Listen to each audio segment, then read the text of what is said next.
જય શ્રી કૃષ્ણ.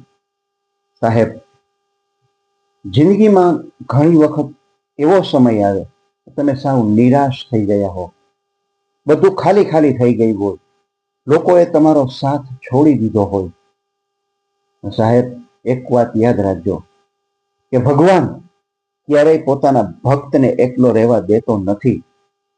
તમને ગમે તેવા સમયે એ સાચો માર્ગ બતાવે છે. અદ્રશ્ય રહીને એ તમારી પડખે ઉભો રહે છે. સાહેબ, જ્યારે દુનિયા સાથ છોડી દે છે ને, ત્યારે યાદ રાખજો એક ભગવાન જ તમને સાથ આપશે. માટે જ કહું છું કે તમે હર હંમેશ સારા કર્મ કરો, લોકોની મદદ કરો. ત્યારે ભગવાન છે ને આવા લોકોનો સાથ નથી છોડતા. તમને ગમે તેવા ખરાબ સમયે, ખરાબ પરિસ્થિતિમાં તમને સાચો માર્ગ બતાવશે, સાચે રસ્તે લઈ જશે. ક્યારેય તમારું અહિત નહીં થવા દે. સાચું ને? જય શ્રી કૃષ્ણ.